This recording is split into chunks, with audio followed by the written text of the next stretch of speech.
नमस्कार मनीष जी। और ठीक है आप सर? जी जी। मैं सबसे पहले तो आपका अपने इस यूट्यूब चैनल पहाड़ एजुकेशन में हार्दिक स्वागत करता हूँ। काफ़ी लंबे समय से मैं जी सोच रहा था कि आपका एक इंटरव्यू करूँ, आज वो मौका मुझे मिला है। सर, बहुत से बच्चे की जी क्वेरी है कि आप आज किसी भी परिचय के मोहताज नहीं हैं। आज आपको एलटी ड्राइंग सब्जेक्ट से रिलेटेड हर कोई बच्चा जानता है पूरे उत्तराखंड में कि कहीं ना कहीं बच्चों के प्रति, आपके प्रति लोगों का रोष भी है कि एलटी भर्ती प्रक्रिया में जिस प्रकार से तमाम सब्जेक्टों में नियुक्ति हो गई है, अभी तक एलटी भर्ती में अभी नियुक्ति नहीं हो पा रही। सभी लोग आपके ऊपर इसका ठीकरा फोड़ रहे, इस पर क्या कहना चाहोगे? जी मनीष जी, देखिए ऐसा है कि मैं शुरू से ही कहना चाहूंगा कि मैंने जब नया नया आयोग बना था उस समय भी हमने हमने लगातार आवाज उठाई। ऐसा नहीं है कि आज एलटी का पेपर हुआ है तो आज ही मैं कुछ बोल रहा हूँ। पिछली बार भी मैंने आयोग की कार्य प्रणाली पर अपनी बात रखी थी, अपनी आवाज उठाई थी। तो उसका नतीजा ये हुआ आज इस परीक्षा इस वाली भर्ती में कि आज सुचारू जिस तरीके से हम चाहते थे कि एक ही बार मेरिट बने, तो वो पिछली बार मेरा संघर्ष का कारण है। दूसरी बात, जो विशेषकर ड्राइंग का मामला है, उसमें सीधा सीधा मेरा ये कहना है कि हम लोगों ने 2014 में बीएड करा, उस समय भी एक बार फॉर्म निकले थे, ठीक है ना। और उस समय ये योग्यता रखी गई थी कि बीएड प्लस एमए, ठीक है ना। जी तो उस समय हमें बाहर, हमारे जैसे बच्चों को इसलिए बाहर बैठना पड़ा, ये हमें मौका नहीं मिला क्योंकि हमारे पास उस समय बीएड की डिग्री नहीं थी। जी दूसरी बात, अब दूसरी बात, 2017 में फिर फॉर्म निकले। उस समय हम लोग, हमारे जैसे कई अभ्यर्थी इसलिए बाहर हुए क्योंकि उसमें जो है नॉन बीएड को घुसेड़ दिया गया। और हमें अच्छी तरीके से ये पता है कि इसमें इस समय जो है एनसीटी की अधिसूचना के अनुसार ये इसमें जो है टीचर की नौकरी यदि पानी है तो उसमें एलटी ग्रेड में यदि जाना है किसी भी बच्चे को तो उसके लिए बीएड अनिवार्य है। तो हम क्यों जो है अपनी बलि हर समय देखते रहेंगे। हम अपनी हम, ऐसा नहीं है कि हमने मेहनत नहीं करी है, ऐसा नहीं है। लेकिन हम दुर्भाग्य इस चीज का कि हमारे जगह जो है नॉन बीएड को घुसेड़ा जाता है, जो जिनकी योग्यता ही नहीं है, आप बहुत से है ना। और ऐसा नहीं कह सकते मनीष जी, ऐसा नहीं कह सकते हैं कि हमने पेपर में नंबर हमारे ज्यादा आ गए तो हमें नौकरी मिलेगी। ये आपके नंबर, एक पेपर में नंबर, आपने आयोग का देखा ही होगा पिछली बार नहीं, क्या स्थिति है वहां पर, बिल्कुल बिल्कुल, ठीक है ना। और मैं एक चीज और, मैं एक चीज और भी कहना चाहूंगा कि मैंने जब इसका अवलोकन किया शुरू में कि ये जो है बीए की बेस पे कौन सा टीचर बनता है, कैसे बनता है, ये मैंने जब इसका अवलोकन किया तो शासन में की फाइलों को जब मैंने खंगाला वहां पर, तो तमाम तरह की खामियां नहीं है उसमें। उसका जो है सचिव के स्तर से राज्यपाल 309 के अंतर्गत जो ये नियमावली का प्रावधान है, जो संशोधन किया राज्य गया। सरकार अपने स्तर से नियमावली बनाती है, तो उस आधार को देखने के बाद भी ऐसा लगता है कि तो बच्चों जैसा खेल हो रखा है, ये तो नियमावली है, तो मजाक कर हाँ रखा देखिए, है ना। जिस तो समय इतनी चीजें है तो हम आवाज नहीं उठाए तो क्या करें हम। लोगों का बहुत सा कहना है जिस समय ये चीज संशोधन किया गया था उसी समय आप कोर्ट क्यों नहीं गए, आपने पेपर होने क्यों दिया? आपने ये देखा, बहुत से बच्चों का आरोप ये भी है कि आपके शायद नंबर कम है इसलिए आप लोग कोर्ट गए हो, इस पे क्या कहना चाहोगे? मनीष जी, ऐसा है कि हम लोग जो है जब नॉन बीएड कोड गया था तो हमारे बीएड की तरफ से वहां पर आज भी इंटरवेंशन पड़ी हुई है। रुचि कांडपाल केस नंबर है 240/2020, ये आज भी पेंडिंग है वहां पर। तो वहां पर राज्य सरकार का ये काउंटर था कि हम जो है 2019 की नियमावली से इस भर्ती प्रक्रिया को पूरी करेंगे, तो हम लोग निश्चित रूप से पढ़ने लग गए। और मैं आपको एक चीज और भी ध्यान दिलवाना चाह रहा हूं आपको कि जब 25 तारीख को त्रिवेंद्र रावत जी ने ये पेपर कैंसिल किया था तो उस समय प्रदेश के अंदर से कोई नहीं बोला, केवल मैंने बोला था कि अब जो है पेपर की डेट आ गई है तो आप इसको कैंसिल क्यों कर रहे हो। उस समय किसी ने नहीं बोला। उससे पहले जो है पेपर से पहले जो है नकल की बात कर ली तो हमने आयोग को उस समय सतर्क करा था। और पहला मेरे जीवन का, मैंने भी इतने पेपर दे दिए, पहला मेरे जीवन का पहला पेपर था कि जहाँ हर सेंटरों में सुरक्षा बल तैनात किए गए थे। मैं इतना पूछना चाह रहा हूँ, जिस समय ये नोटिफिकेशन जारी हुआ था उसमें बीएड प्लस आपकी पीजी दिया हुआ था, तो जब 309 के अकॉर्डिंग राज्यपाल के द्वारा जो संशोधन किया गया था उसके बाद जैसे संशोधन हुआ तो उसी समय आप कोर्ट क्यों नहीं गए? इतना लंबा समय उनको, नॉन बीएड वालों को फॉर्म भरने का मौका क्यों दिया? उनको फिर क्या बोलते हैं, पेपर होने क्यों दिया? इससे पूर्व ही आप चले जाते तो शायद आज ये नौबत ना आती।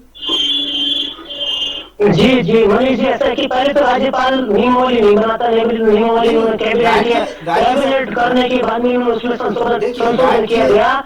और आ, आप ये कह रहे हैं कि पहले क्यों नहीं दिए, पहले जाने का ये था, उस समय कोविड काल भी था, ठीक है ना। और मैं आपको एक चीज बताना चाहूंगा कि हमारे साथ के कुछ बच्चे गए थे पेपर होने से पहले, लेकिन उनकी रीट को जो है वहां पर दाखिल नहीं होने दिया गया है, वकीलों को खरीदा गया वहां पर। तो अब देखिए, बहुत से बच्चों का ये कहना है कि भैया आपने बीएड का जो आप कह रहे हो कि बीएड होना चाहिए, आपने तो नॉन बीएड का पेपर दे रखा है और बीएड की आप कह रहे हो कि क्वालिफिकेशन बीएड होनी चाहिए, तो अब ऐसा कैसे हो सकता है कि नॉन बीएड वालों को भी इसमें सम्मिलित कर दिया, पेपर तो नॉन बीएड के आधार पर किया गया है, तो इससे क्या कहोगे? देखो मनीष जी, आपको एक चीज मैं बताना चाहूंगा आपकी जानकारी के लिए, जो हमें सुन रहे हैं, मैं ये कहना चाहूंगा कि ये पेपर का जो स्तर होता है वो आयोग का स्तर का होता है, किस स्तर का पेपर बनना है, वो किसी का उसमें ये नहीं कह सकते हम कि किस स्तर का पेपर बनाएंगे। वो इसका कोई क्राइटेरिया नहीं है कि आप जो है किस स्तर का पेपर बनाएंगे, ये आयोग के अधीन होता है। आपको अवगत होगा कि एलटी का जो एग्जाम मुझे शासन ने नियमावली बनवाई है वो 100 नंबर का नहीं है, नहीं, उसमें वो ज्यादा नंबर का है, लगभग 125 नंबर का। आपका 70 नंबर का तो सब्जेक्ट होगा, 30 नंबर का आपका जो शिक्षा अभिरुचि का है टीचर, तो उसका तो हुआ नहीं। 30 नंबर का तो आपका ये टीचिंग एप्टीट्यूड वाला हुआ ही नहीं, तो आपका 70 पूरा 100 का नंबर का पेपर हो गया। मैं मनीष जी, ये अभी हमारा मुद्दा नहीं है, आप जिस तरह से बोल रहे हैं कि आप इतना का पेपर है, ये आयोग का दायरा है, इस दायरे में हम नहीं घुस सकते हैं। हमारा ये इसमें कहना कोई मुझे ऐसा लगता है मेरा इसमें कहना गलत होगा, क्योंकि ये आयोग का है, आयोग इसमें स्वतंत्र है कि कितने नंबर का पेपर करवा है, कितने नंबर का हमें पूछे। ठीक है, बहुत से बच्चों का मेरे पास फोन आते हैं, कहते हैं कि हरीश जी ने इस भर्ती प्रक्रिया को बहुत ज्यादा लटका दिया है, और क्या बोलते हैं, ऐसा नहीं हो सकता है कि आप दोनों के बीच पैचअप हो जाए, कुछ ऐसा? देखो देखो मनीष जी, हाँ ये आरोप मेरे को खुद जो है इस तरह से फोन है। मैं आपको थोड़ा सा पीछे यदि जो है जो जनवरी की डेट थी, उस दिन जो है सरकार की तरफ से एक आ गया था कि उत्तराखंड के बेरोजगार बच्चे हैं, इन्होंने 2 साल पहले पेपर दिया था, लेकिन अभी तक इनका रिजल्ट नहीं जारी हुआ है, इसलिए जो है आप जो याचिका करते हैं उनकी सीट रोक दीजिएगा, बाकी को जो है आप जो है रिजल्ट करवा दीजिए। लेकिन उस समय एक इन लोगों ने मेंशन करवा करके चालाकी करके रिजल्ट करवाना चाह रहे थे, लेकिन हमने भी उसमें तुरंत मेंशन, जब हम सरकार की मंशा समझ लिए थे वहां पर के गलत दिशा में कर रहे हैं, ये जानबूझ करके रिजल्ट करवाना चाह रहे थे। उसके बाद में जो है जिस दिन वहां पर यूकी उनियाल दिया, पिछले से पिछले डेट की बात है, उस दिन किसने ग्रेड ली है ये, उसके बाद लगातार कौन ग्रेड लेना चाह रहा है, इस चीज को समझे नहीं। यहाँ पर तो नॉन ग्रेड भी जाता था वहां पर, ऐसा नहीं कि हरी सीट का केवल वहां पर जाता है, वहां पर नॉन ग्रेड भी आता। तो अब ये बताओ कि एनसीटी का शौक किसने छोड़ा भाई? आज तक जो है 2 साल हो गए, 2 साल से पहले एनसीटी का जवाब क्यों दाखिल नहीं किया गया? तो जैसे अभी एनसीटी को इतना समय दिया गया था, तो एनसीटी ने अभी तक अपना काउंटर फाइल सही तरीके से पूरा क्यों नहीं किया, उस चीज को गोल मोल क्यों कर रहा है? हाँ, तो मैं वही तो कह रहा हूँ मनीष जी, ये कौन करवा रहा है गोल, कौन ये डेट, कौन जो है ये डेट पे डेट दिलवाने का काम कर रहा है? वो तो सभी बच्चे कह रहे हैं, वो तो आपकी रणनीति है। बहुत से बच्चे कह रहे हैं कि आपका ये दावा है कि मैं इस भर्ती प्रक्रिया को 5 साल लंबा खींच दूंगा, अगर यहाँ नहीं होगा तो मैं सुप्रीम कोर्ट जाऊंगा। ये क्या हुआ?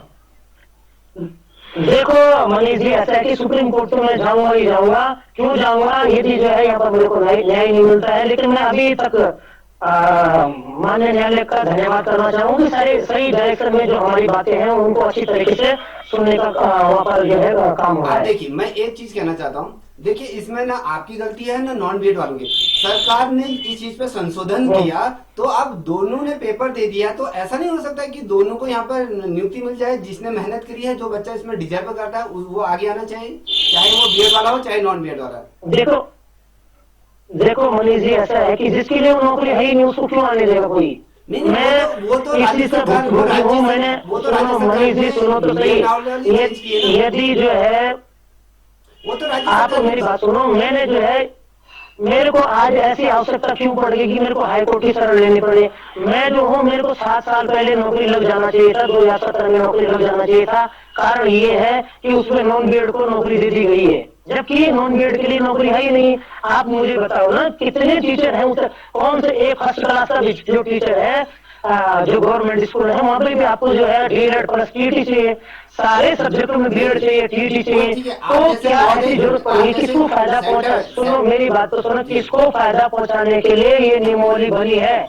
ये प्रश्न, सबसे बड़ा प्रश्न ये है कि केवल इतनी सरकार को क्या आवश्यकता पड़ रही, केवल बीए वाले बच्चों को उत्तराखंड के अंदर वो टीचर बनाने के लिए इतना उत्सुकता है, किसको बना रही है टीचर, ये बताओ ना। शायद जो बच्चे, मुझे केवल इतना जानना है कि क्या जरूरत पड़ेगी, जो बच्चे बच्चे तो इसमें तो उन लोगों को आधार बनाया जा रहा है ना कि खाली बच्चों ने पेपर दे दिया वो हो गया, ये बात ये थोड़ी नहीं है। बस सरकार क्यों इंटरेस्ट ले रही है इतना। मैं देख रहा हूँ कि उत्तराखंड के अंदर हाई कोर्ट में इनको, नैनीताल में इनको वकील नहीं मिल रहा, सुप्रीम कोर्ट से वकीलों को बहस करने के लिए बुलाया जा रहा है। क्यों इतना सरकार उत्सुकता दिखा रही है केवल बीए वाला बच्चा जो है उत्तराखंड के अंदर ड्राइंग का टीचर बना है, क्या कारण है इसका मतलब सीधा सीधा ऐसा है गुरुजी, सीधा सीधा ऐसा है कि अपने लोगों को फायदा पहुंचाने के लिए ये चीजें करी जा रही है और कोर्ट के अंदर भी झूठ पे झूठ बोला जा रहा है। सरकार को इतनी मजबूरी क्या होगी कि उनको झूठ बोलना पड़ रहा है। 2 साल से ऊपर ये केस चल चुका है, क्या 2 साल से झूठ पे ही झूठ हो रहा है? जो पहले जो सिंगल बेंच में डिसीजन आया था, उसके बाद डबल बेंच में डिसीजन आया था, क्या वो सारा कुछ झूठ का पुलिंदा है एक तरफ का? तो यदि ऐसा नहीं होता है मनीष जी, तो वहां पर जो है अभी कल या परसों का आपने देखा हो कि वहां पर ये ऐसे चीजें रखी जा रही हैं जिन चीजों का हमारे से संबंध ही नहीं है। अब हमारे से एनसीटी की अधिसूचना 2014 की है, उसके बाद ये नियमावली बनी है। यदि उत्तराखंड के अंदर एलटी की नियमावली कोई 2001 से थोड़ी नहीं है, पर एलटी की जो नियमावली मानी जाती है, जो नियमावली बनी हुई है, उसमें 2014 की बात ही बनी हुई, जो एनसीटी ने अधिसूचना अपनी जारी करी। और वहां पर जो है एनसीटी के रूलों को लगाया जा रहा है, उन रूलों को लगाया जा रहा है जिससे हमारे संबंध नहीं है। तो ये तो झूठ है, नहीं तो सामने सामने दिख रहा है, ये तो कोर्ट ने भी कंसीडर करा है इस चीज को। अब जैसे परसों बहस हुई थी, उस पर तो ये कहा गया एनसीटी के भैया 9 और 10 के लिए सिर्फ बीएड होना चाहिए, तो कक्षा 6 से 8 तक के लिए कौन सा टीचर आने चाहिए, ये बताइए। मनीष जी मुझे एक चीज बताओ, आप जानते हो उत्तराखंड की जो विद्यालय की संरचना है वो 1 से 5 और 5 को उच्चीकृत कर दिया था 1 से 8, और 1 से 8 को देखता है प्रारंभिक निर्देशालय, ठीक है ना, राइट। और जिस नियमावली की सरकार बात कर रही है उसके उस 1 से 8 तक के टीचरों में जो स्कूल विद्यालय है वहां पर एलटी का मास्टर आज तक नियुक्त नहीं हुआ, आज तक भी नियुक्त नहीं हुआ। पहली बात है कि नहीं है, जब से राज्य का गठन हुआ आज तक की अगर हम बात करें, जो माध्यमिक स्तर पर कक्षा 6 से लेकर 8 तक तो कोई टीचर है नहीं, एलटी वाला ही उसको देखता है। तो आज ये क्यों अनपढ़? नहीं, गलत जानकारी आपके पास में। 6 से 8 तक में कहीं भी जो है एलटी का मास्टर नियुक्त नहीं होता है। एलटी का मास्टर होता है माध्यमिक विद्यालयों में जो 6 से इंटर तक होते हैं, 6 से 12 तक होते हैं। 1 से 8 नहीं, अलग अलग जो है विद्यालय, हमारे विद्यालय के उन्होंने अलग अलग बना रखे हैं। विद्यालय में जो एलटी का जो सहायक अध्यापक जो नियुक्त है ड्राइंग सब्जेक्ट में, वो कक्षा 6 से लेकर 8 तक का है। अब इसमें क्या करेगा? उसकी तो योग्यता बीएड भी नहीं है, वो तो नॉन बीएड के आधार पर सिलेक्शन। नहीं, आप गलत बोल रहे हैं मनीष जी, आप गलत बोल रहे हैं। 6 से 8 तक का जो टीचर होता है वो डीएलएड होता है, और 6 से 8 तक में वही टीचर जाते हैं जो बेसिक से पोस्ट होते हैं, सीधी भर्ती उनकी नहीं होती है। मुझे ये बता दीजिए कौन सा टीचर आज बेसिक से गया हुआ है? जितने भी गए हैं, जितने भी इससे पूरे जितनी भी भर्तियां हुई हैं, वो तो सारे एलटी वाले ही तो पढ़ा रहे हैं। आज किसी भी आप भी शायद मुझे लगता है कि आप भी कार्यरत हैं गेस्ट टीचर के, उस पर आप भी तो देख ही रहोगे।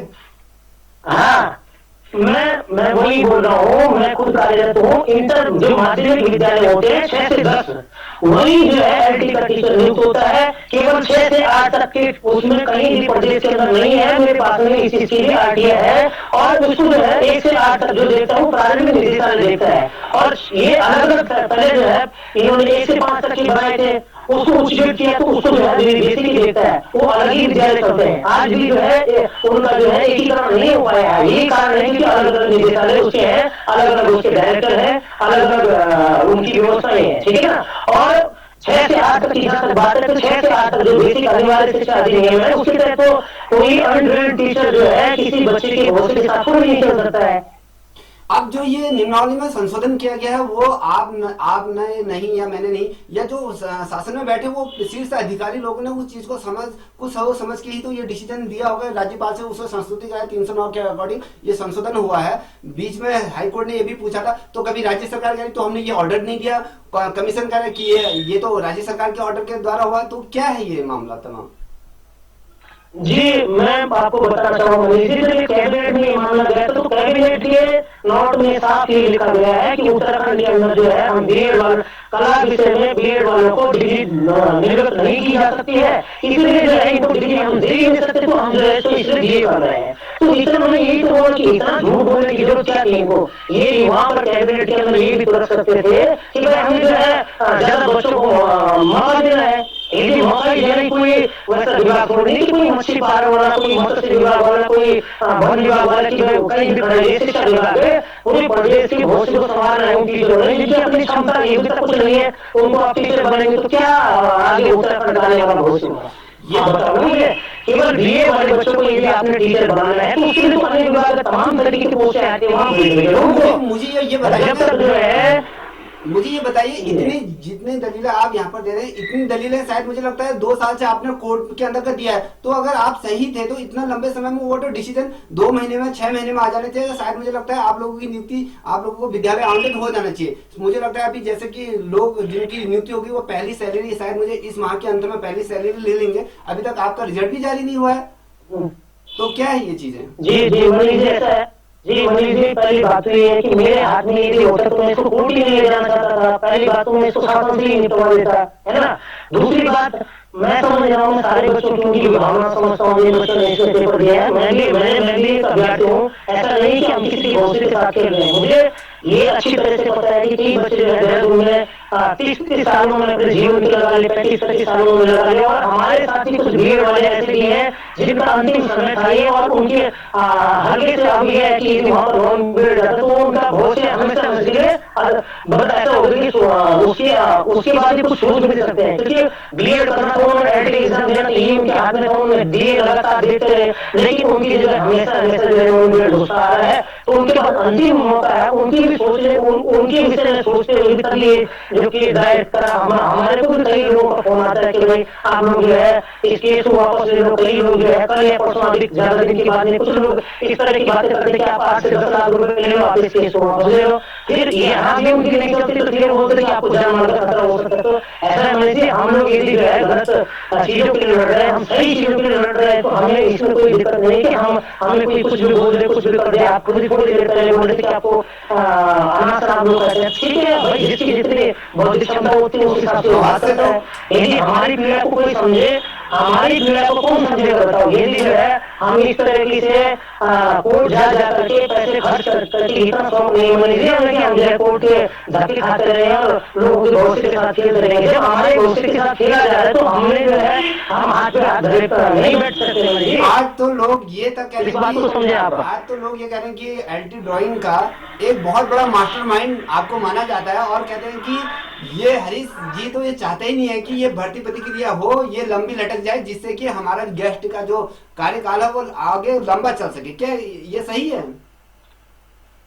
नहीं मनीष जी, ये बिल्कुल गलत है, और ये जानबूझ करके ये चीजें इसलिए बोली जाती हैं ताकि जो है मेरे साथ में जितने लोग हैं उनका मनोबल कमजोर किया जाए, और ये आज से नहीं हमेशा से बोला गया है, ठीक है ना। और पहली बात तो मैं आपको ये बता दूं कि यदि जो है कोई भी परमानेंट भर्ती होती है तो उसको रोकने का किसी के पास अधिकार नहीं है। हरी साले इतना बड़ा कोई वो नहीं है, ये इतना बड़ा अधिकार नहीं है उसका, हरी साले के पास वो किसी को रोक दे, किसी को गलत दे। यदि ऐसा ही होता तो मैं अब तक सारे अपने प्रक्रिया 2 साल क्यों बैठे थे घर, है ना। तो हम तो कोर्ट के लिए है ना, हम तो कोर्ट के उसमें बैठे, फैसला किसने करना, हम भी उन्हीं बच्चों की तरह है जो बच्चे मेरे पे आरोप लगा रहे हैं। हम तो हमारी जो परेशानी थी हमने कोर्ट के सामने रख दी है, अब तो जो है कोर्ट को निर्णय लेना है ना। अगर मुझे बताइए जैसे पूर्व जो डिसीजन आया था, अगर 28 तारीख को भी ऐसे, अगर 28 अप्रैल को भी ऐसे डिसीजन आता है तो उसमें आपकी आगे की रणनीति क्या होगी? क्या आप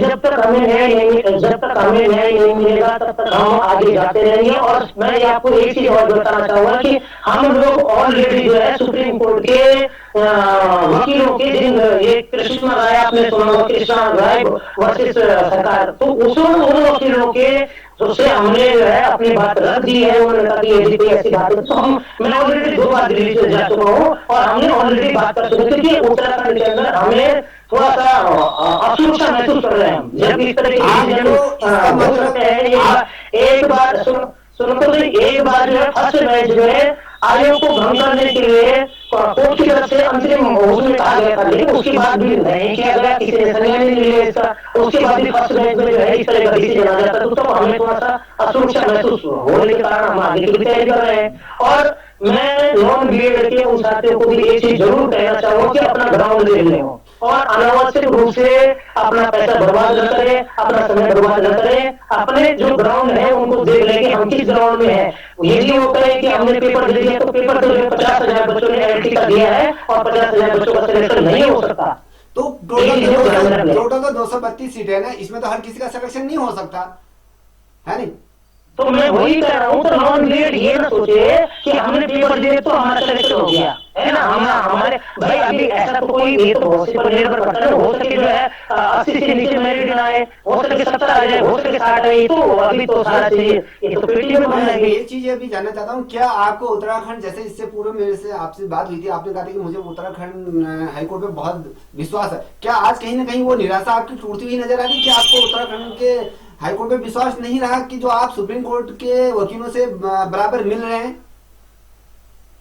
नहीं, मैं फर्स्ट बेंच की बात कर रहा हूँ कि फर्स्ट बेंच में हमारे साथ जिस तरीके से हुआ है उस चीज को देखते हुए हमें आगे की तैयारी करनी पड़ेगी। और अभी तक जो चल रहा है वहां पर जो पिछली 2 डेटें हुई है उसमें खुश हो गए, लेकिन मुझे ये ऐसा महसूस हो रहा है कि यदि जो है कोर्ट के संज्ञान में भी था, सरकार ने भी कहा था कि इसको जल्दी जल्दी से करे, तो मुझे लगता था कि इसको पिछले जो है पिछली डेटों में ही इसको खत्म किया जाना चाहिए था। मुझे ये बताइए, आप जब हाईकोर्ट ने जब पिछली दफे आपको डिसीजन दिया था कि भैया आप लोगों को रिजर्व करते हुए ये रिजल्ट घोषित करने का, तो आप उसमें संतुष्ट क्यों नहीं थे? रिजल्ट घोषित तो हो जाता कम से कम। नहीं, मनीषी ये चालाकी थी, इस तरह को हम भी समझते हैं। ये ऐसा नहीं था कि हम लोगों को रोक दे, भाई हम कोर्ट में न्याय मांगने जाके हमें रोक देगा क्यों कोई?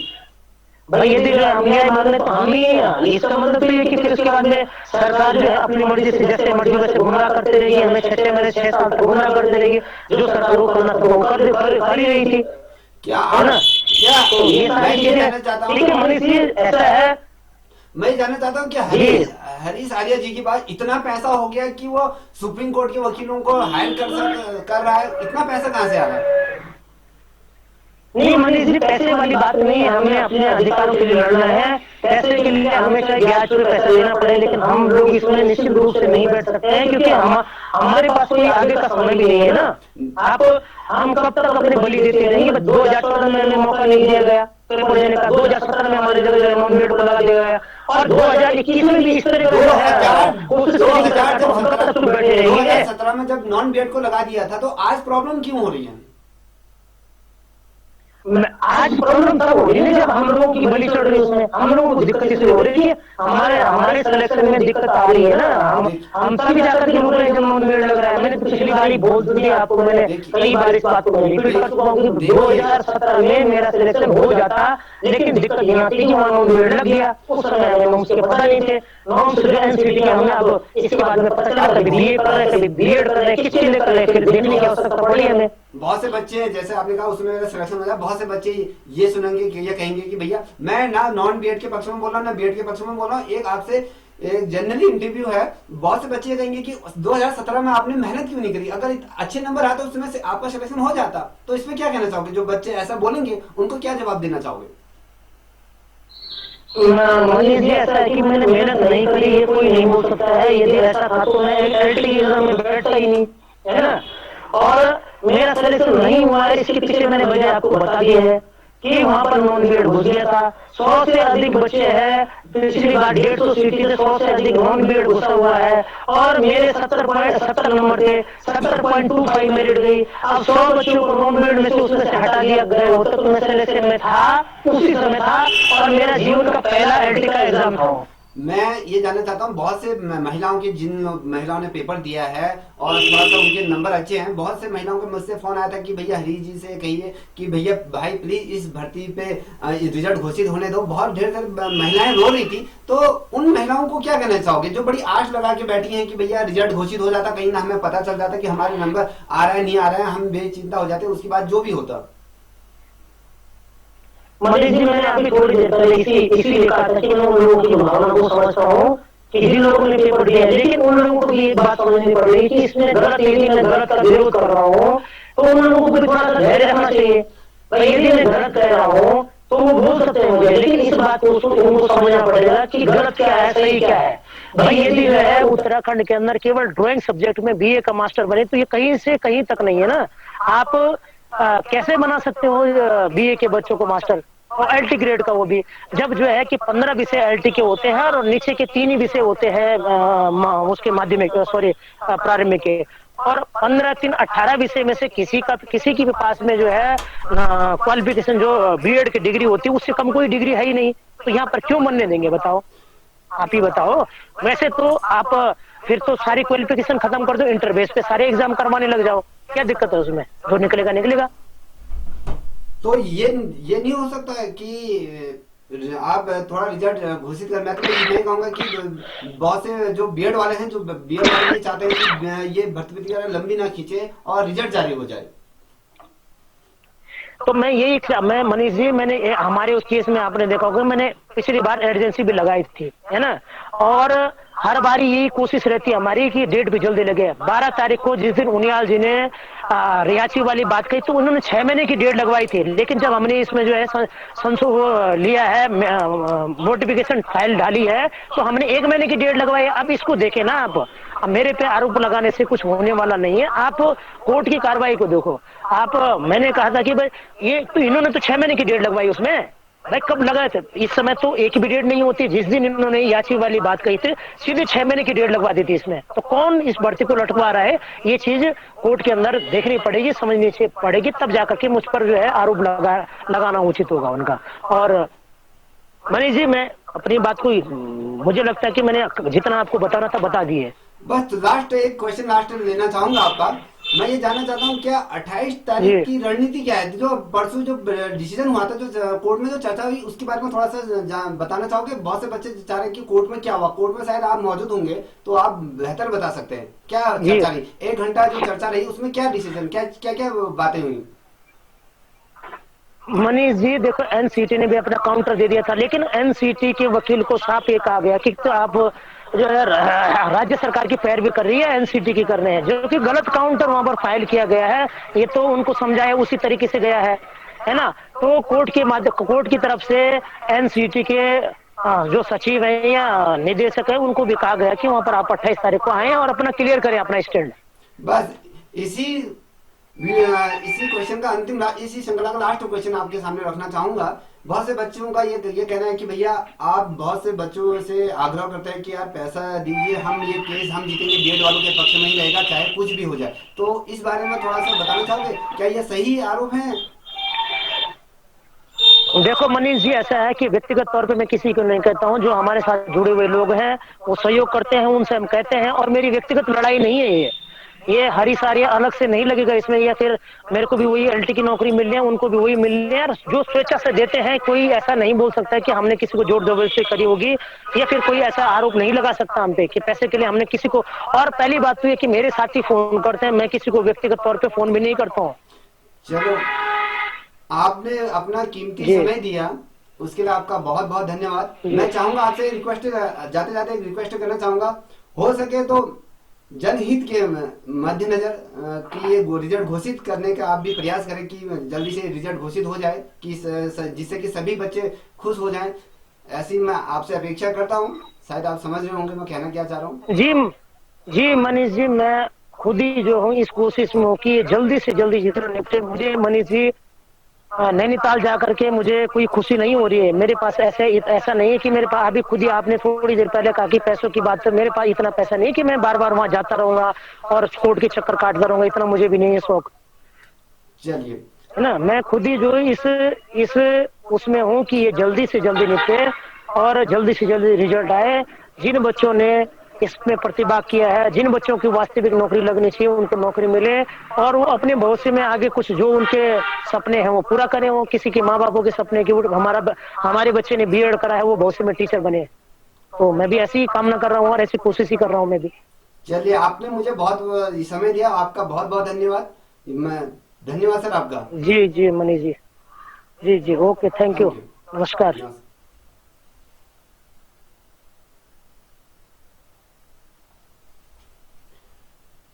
ये कुछ बातें आज आपके सामने हरीश जी से मेरी वार्तालाप हुई थी। कई चीज बातें हुई, आप लोगों को पता ही है उन्होंने क्या चीज कही। अगर जिस प्रकार से ये मोड़ ले रहा है एलटी भर्ती प्रतिक्रिया, मुझे नहीं लगता है कि 28 तारीख को भी आपका यहाँ पर डिसीजन आएगा। ये बहुत लड़ाई अभी आपको लड़नी होगी। मैं चाहूंगा कि जल्दी से जल्दी आपका रिजल्ट जारी हो जाए। तब तक के लिए ना ही, जय हिंद, जय भारत, जय उत्तराखंड।